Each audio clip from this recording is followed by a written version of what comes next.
Hey, it's spring and that means motorcycles. Welcome to Hack a Week.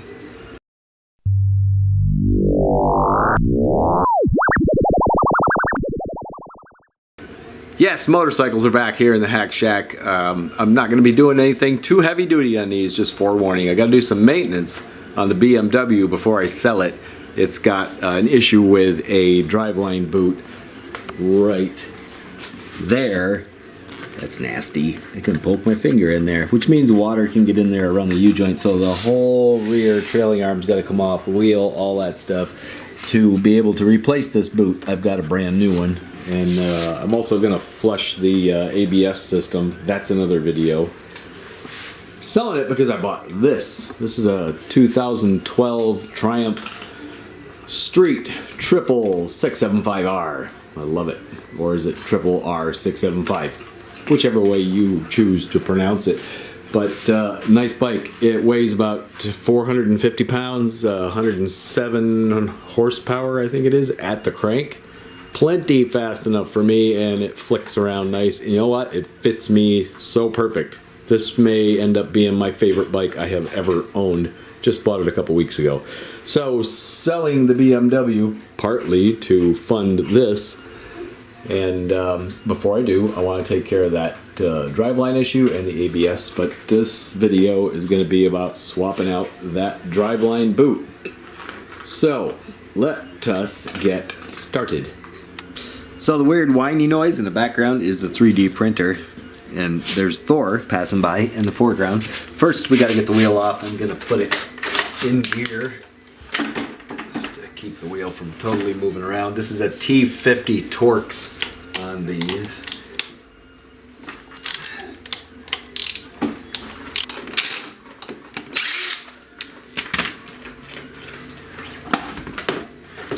Off with the wheel. Next, the silencer has to come off. It's a 15mm nut. And up here, a 6mm Allen bolt.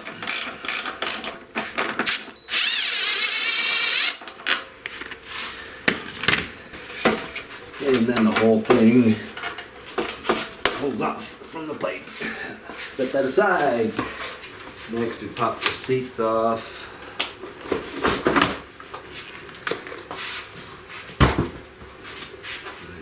Leave that one because we have to get at the upper shock mount. Next we remove the shock, and I've got a clamp right here on the shock adjuster. It's got to come off because the adjuster stays with the shock, of course. Lower shock bolt is a T50.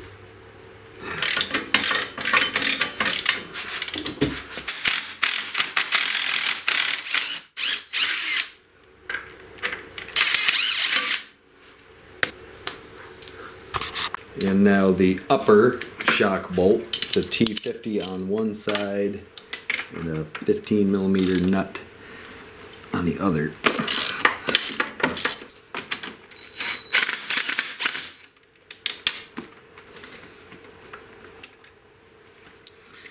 And the shock should just come out now. There we go. Mud guards are next.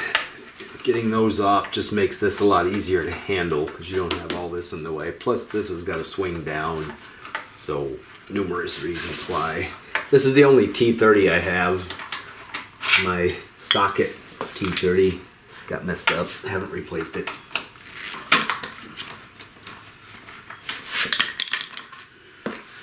Fenders next. This is a T45, 2 bolts. That holds this on. One of those bolts actually runs through here to hold the fender on and to hold the final drive section to the front part of the swinging arm. The back side of this bolt is a 17mm nut, so we need to hold that.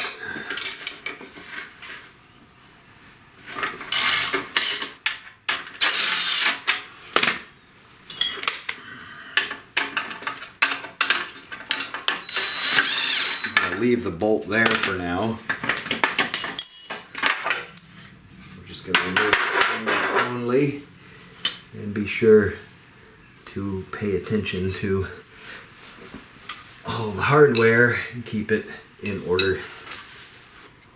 Such as this little ring. It's very important because it goes into that hole right there on the mud guard, so don't lose that.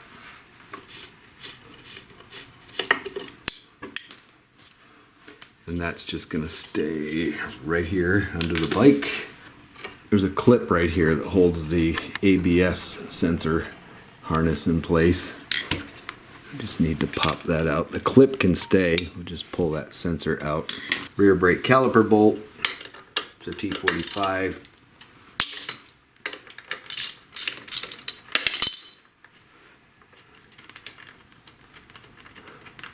Also holds this little bracket that holds the mud guard.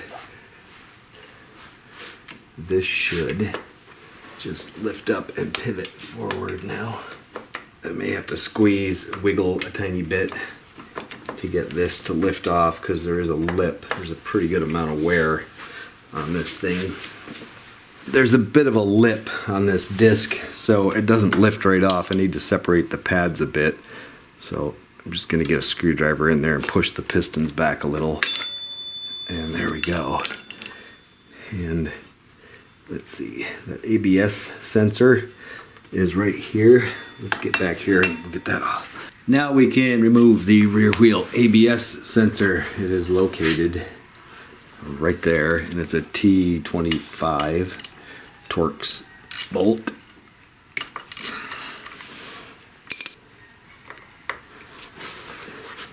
And there's another clip for the wire right here, also held on with a T25.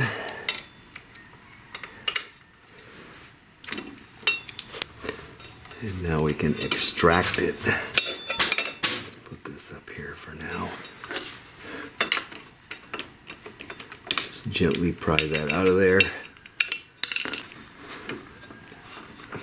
Just the sweet spot where you can pull this thing out. Alright, that is all out of our way. I'm going to secure that. And by secure that, I mean I'm just going to put it right up here on the pillion footrest. At the same time I'm doing all this, I'm going to change the oil in the final drive, and to do all that, this is the point you would get to be able to do this. There's a drain plug right here, T45.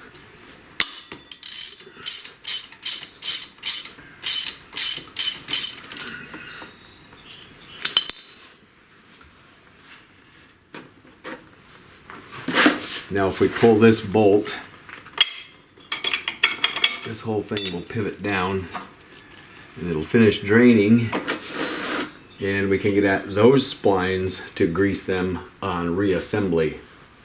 Right in here, that's the final universal joint. This boot is good. If you were going to replace this boot or needed to, now's the time to do it. Alright, that is all drained. I'm going to put a little bit of grease on these splines because I'm going to flip this back up, take the whole assembly off as a unit. I'm just going to leave this like it is for now, put the drain plug back in.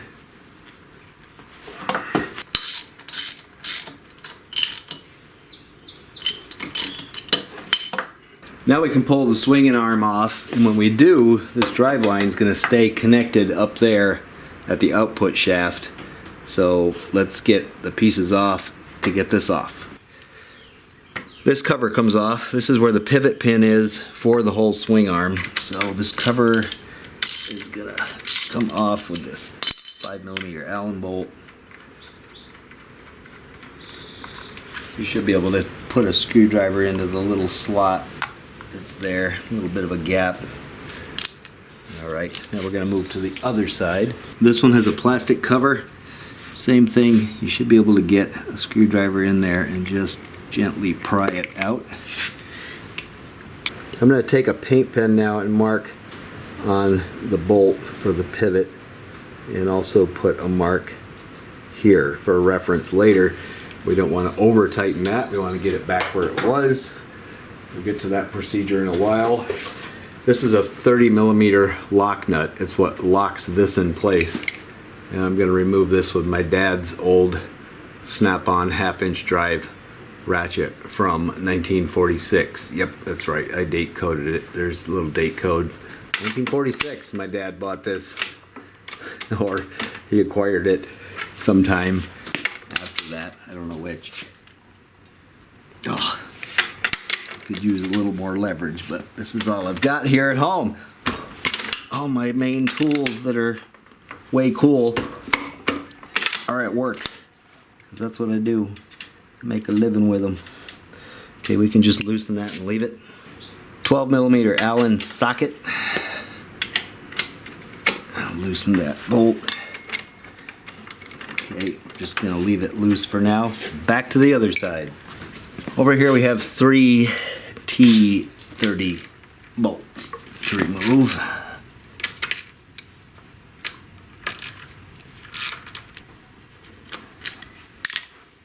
Now that we have those screws out, this has to come out. It just gets put in there and held in with those screws. There's no screw involved. The other side is what does the preload on the bearings. This comes out with a slide hammer that you screw into that M6 by 1.0 threaded hole. I've got a slide hammer. I could rig up pretty quickly, because I have a welder, a bolt that would go in there and I could slide hammer it off. Not everyone has a slide hammer. So I'm going to show you how you can do this, I think, without a slide hammer. So back over here to the side that's got the pivot pin that unscrews. Let's take that out. You're going to notice the swing arm is now going to get a little bit loose. And what's still holding it in place is that other pivot pin. Now if I take, pardon my reach, if I take a rod and put it through here to the other side, flashlight, and what I'm going to do is just sight down this rod until I can see that I'm on that pivot pin, and I am right there. I'm going to hold it right in that spot, and back here you can't see it off camera, but I am whacking on the rod with a hammer, just a light couple of taps, and we'll see what happens. It's moving. I want you to see what I'm doing here. Just looking through there. Getting it down the center. Give it another whack.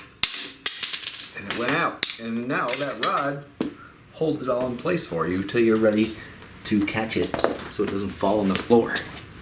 And there it is. Popped out and landed on the floor. Let's put that aside. Right, let's slide this whole swing arm off now. I'm going to pull that rod out. Now there is a clamp up here on this. It's a wire tie. I'm just going to cut that. Get that out of there. Now we can see about sliding this off. Got the rod pulled out. Just going to pull backwards on it. The drive shaft's going to stay behind. There we go. Swinging arm removed. So you can see what we've got here now. Here's the drive line. There it is. Goes up into the transmission. On that output shaft, there's a spring circlip.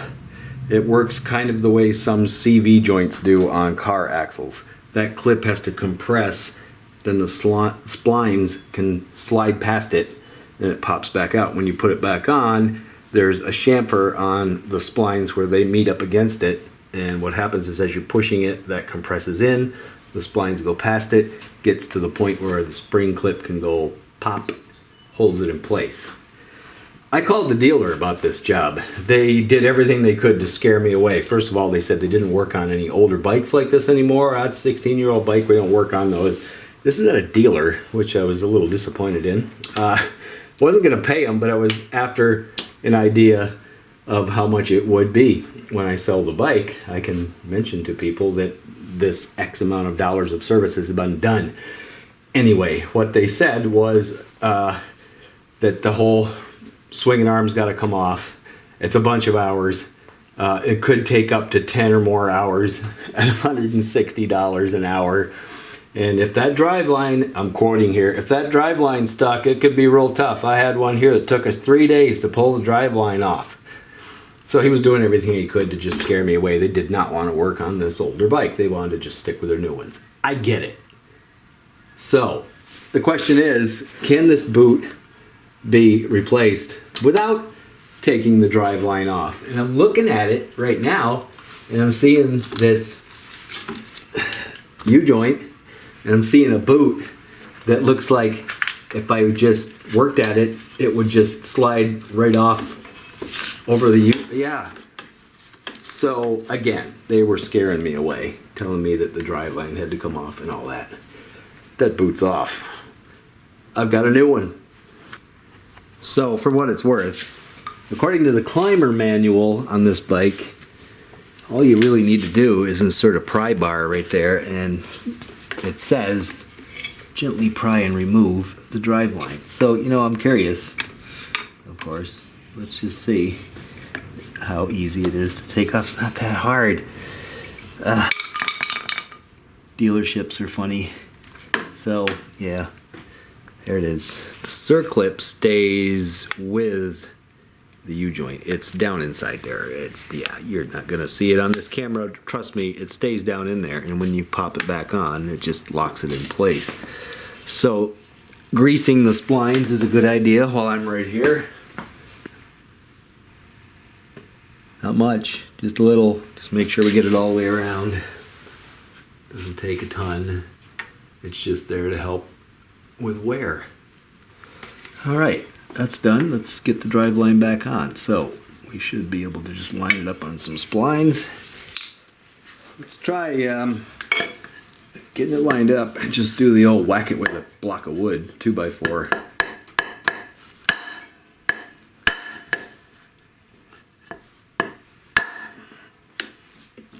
I do believe, yeah, that did it. Now we can get the boot on. I'm going to put just a tiny bit of silicone grease on this, even though there's already some grease on the transmission,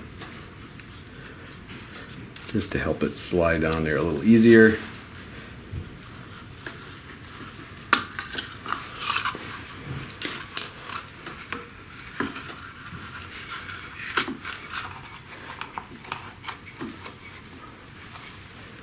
Alright, and we want to make sure, and you can use the mold seam, make sure that that points straight up. And you want the larger portion pointing back. So in other words, the back of the boot has a slant like that. And that looks good. Wire tie around there. Mine wasn't long enough, so I added a second one to it. That should do the trick. Just fished through here.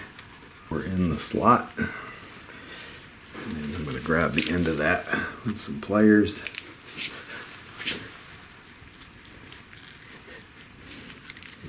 These are good wire ties. I get these on Amazon. The brand name is Dakar, like Paris Dakar Rally. And why I like them is because they're highly heat resistant, they're UV resistant, and they have a little stainless steel tab that locks them in place. So they are super good with super long life. Before that goes on, I'm going to put a good smear of silicone lube on this boot back here where it mates with the swinging arm, just to help keep water out. Just a little bead of it all the way around. If there's any excess, we can wipe it off later.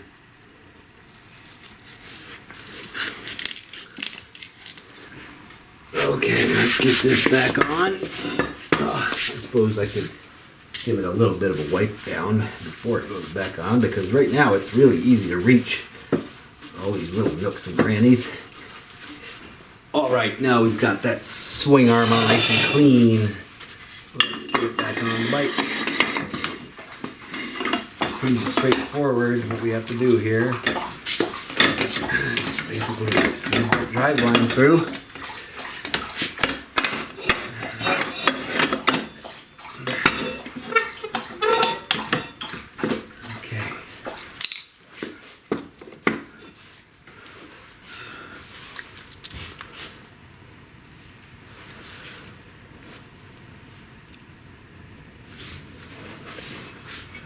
It's also got to line up with an internal sleeve too. It's stepped in there, so okay, there it is. Now let's try the hammer handle again. There we go. Now I think we can actually get a bolt started.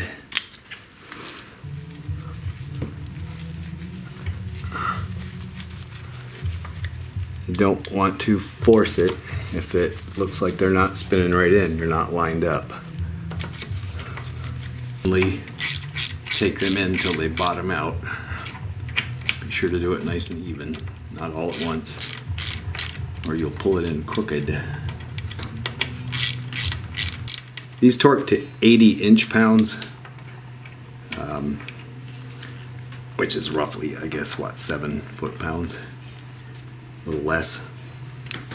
And I don't have an inch-pounds, but I do have a monster torque wrench that goes to 7 foot-pounds, but I don't have an adapter, I don't think, for a 1/4 inch to 1/2 inch.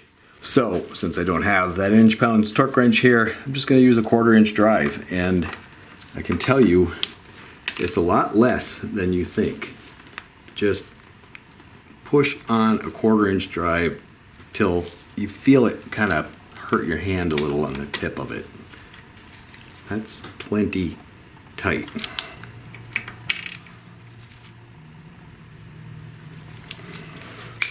We can put the cap back on now.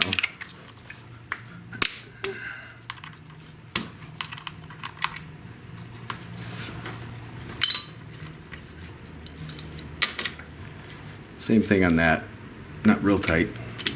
All right, back to the left side. I'm going to turn this in till it bottoms out.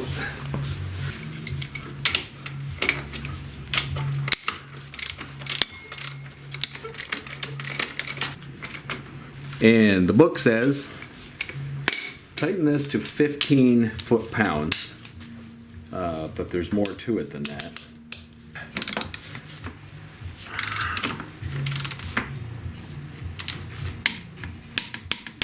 Click, click. Then it says to loosen it back up. What we're doing is just seating the swinging arm onto the other pivot. Okay, now we have to tighten it back up to 62 inch-pounds. I'm going to back it off again. Not having the inch-pounds torque wrench here is kind of a drag. This is with this big ass torque wrench set to just 0. Let's see where it clicks. Right there. Now how tight is that? I mean, I don't know in inch-pounds, I can tell you that. But I do know that 62 inch-pounds sure does not feel like much. Especially like on 6mm bolts, they go to like 7 foot-pounds, something like that. A lot of those on Volkswagens. Oops. So I'm going to just see what this feels like. Well, that's a little bit of preload. You can see where we were, where I am now, on what to me feels a little bit tight. You know, swing arm moves okay. What it comes down to is if you go too tight, you're side loading that bearing, and that's not good. If you're too loose, that's going to allow the rear swinging arm to move back and forth. So factoring in a little bit of wear from where we started, I'd say where I'm at.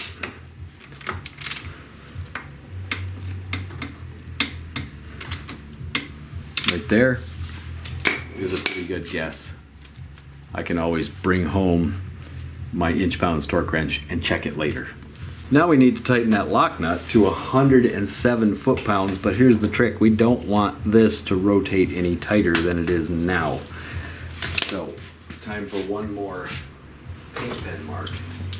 And I'm going to put a black one here, put a black dot, whoops, to line up with my red dot.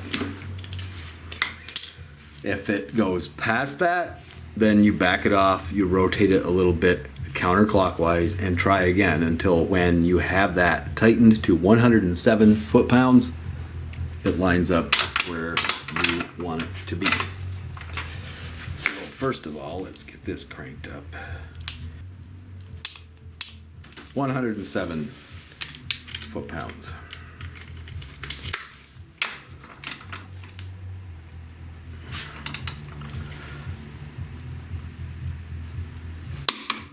Okay, did we move? We didn't move. It stayed right where it needs to be. All right, that is complete. Cap back on. Now we can get back to reassembling all this business. So, what I want first is the bolt that goes through here. We're going to get silicone grease on this boot right here to help seal it a little bit.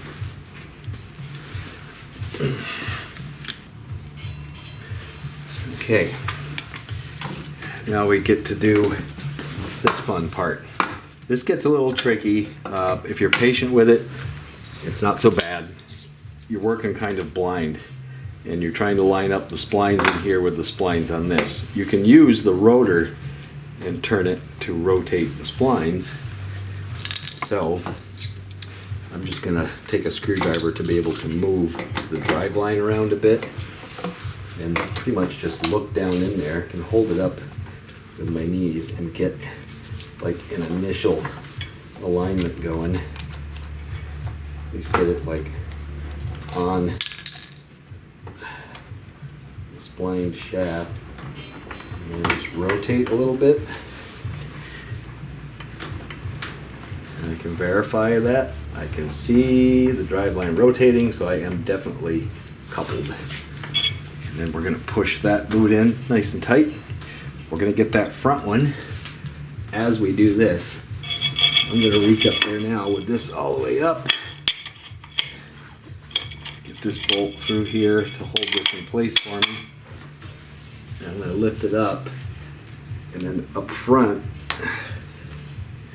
it's going to be really difficult to see this on camera, so I'm just going to describe to you what I'm doing is pushing that boot into the swing arm, and it is a little bit harder than you think. There we go. Better way would have definitely been putting it in the swing arm first, put it up on there, then put the wire tie. Yes, indeed. Now we've got all this brake business we can get back on. First thing is going to be the ABS sensor and then the caliper. Get that pushed back into where it's slot. So there's the one on the sensor or the sensor wire.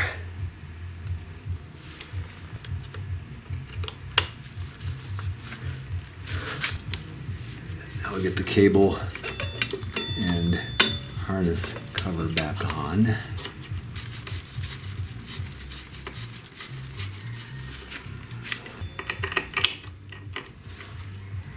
Okay, now the caliper. Okay, let's make sure the pads are still separated a bit.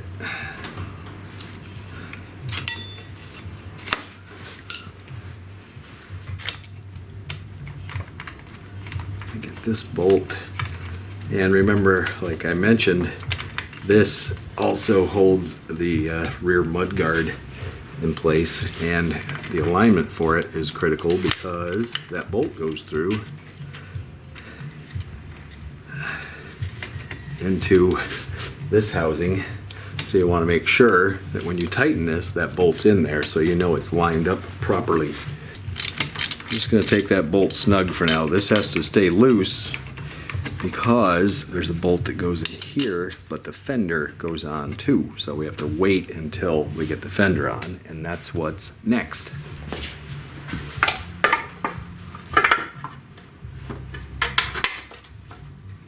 Okay, let's get this bolt started. You're gonna have to move the caliper a bit.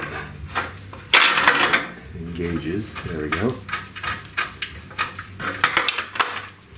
If gotta go to the other side and put this spacer and a washer assembly on right here. The spacer goes on, so we can put the washer on there now. And the nut. 16mm wrench holding that. I thought it was 17. It's actually 16. And this gets tightened up to 31 foot-pounds.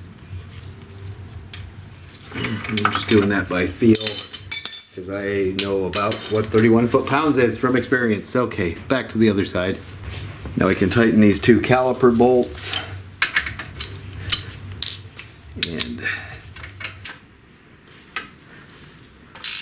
these are 8mm bolts.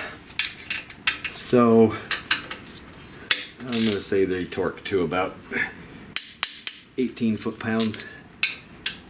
And I'm just going by my paint marks I had on there from before. So that looks good.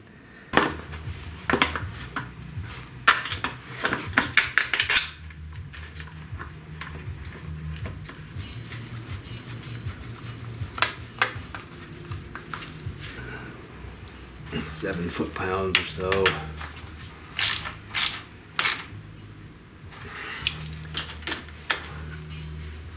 All right, time to put the shock back on.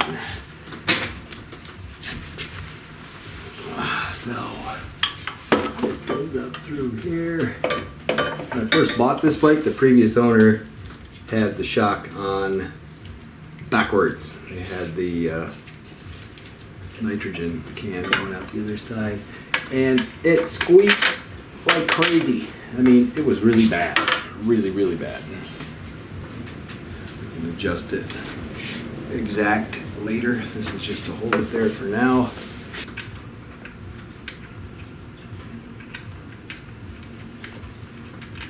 Bottom bolt, so I need to raise whole assembly up. Get a leg under there, leg power. To get it up high enough to get that bolt started. Can you see? Hang on. Let me get you closer. There we go.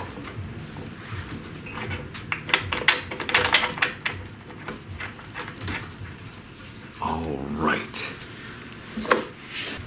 43 foot-pounds on this bolt. And my long-term calibrated fist and wrist says that's 43 foot-pounds. Now, oddly enough, the one up on the top is 37. That's kind of interesting.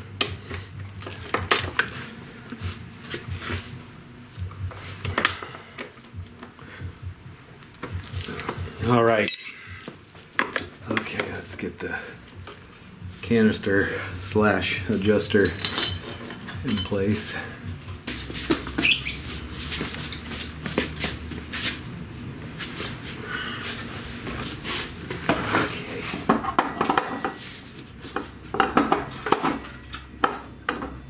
I have a friend that has a K1200LT. Took it to a shop to get the rear tire changed. Picked it up. He didn't even get a block away. Took off at a traffic light. Accelerated to the other side of the light. Excited about his new tire. Was probably going about 40 miles an hour, and the whole rear wheel left the motorcycle, and he came to a very abrupt halt, went right over the handlebars, literally landed head first. And this is a guy who already had a bad neck and a fused vertebrae in his neck. He said his entire lower extremities felt like they were on fire. He thought that that was it. He was paralyzed. He was not.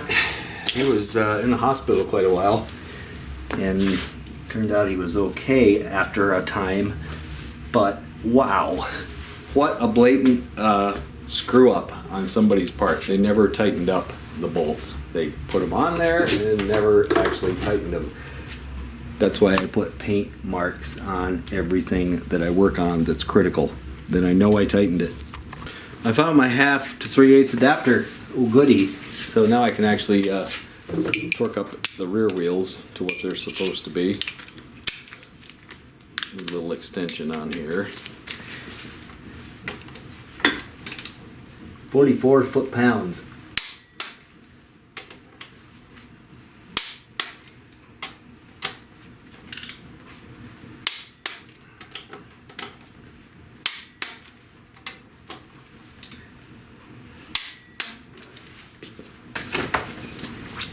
Alright, and just like Bob Ross, if he was a motorcycle mechanic, I'm going to put some happy little paint pen marks on all of these bolts so that we know that they're tight. The nice thing about this is at a glance too, if you're out on a long trip, do a little walk around on the bike. I do this on caliper bolts, things like that. You can just give it a quick glance and go, nothing's loosening up.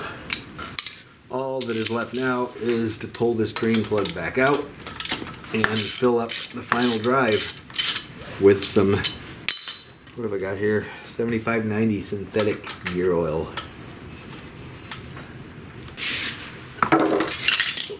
Now we can fill up the final drive. I've got a little tray here for the inevitable spill. I'm going to put 7590 synthetic gear oil in, got the drain plug pulled out. I might be able to do it just right out of the bottle. Squeeze it in there. And you fill it up until it overflows out of the fill hole. It might be a little tricky with the way I'm doing it. You know what? I'm gonna use a small hose, I think. Okay, let's try it with the hose. Should be a little easier, because I can get it in there a little ways. Air can escape. There we go, filled to overflowing. I'm just gonna let it run a bit. Okay, that's good. We get that plug in there.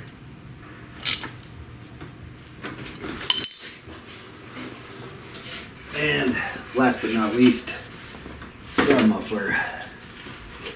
The silencer, the muffler, the whatever you want to call it.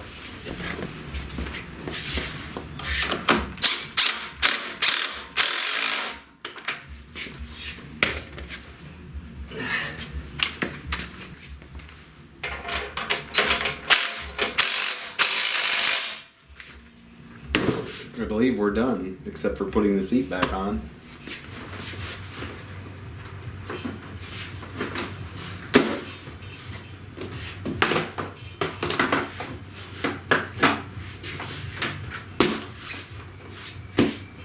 That's it. That's a wrap. So next video, I'm gonna take all of the tank stuff off, some other goodies, get down underneath there and bleed out the ABS system. But for now, taking care of that boot, that's all done. And now if you've got a BMW, you know how to do it. So yeah, back to doing a little motorcycle stuff. Not gonna be a whole lot. On that bike, there might be some mods, a few things I do here and there, you know. I'll keep up with you on what I do with it. I can't wait to get out riding that thing. It's gotta warm up a little more first though. Anyway, like I said, that's a wrap. Thanks for watching. Don't forget to like, share, and subscribe. And until next time,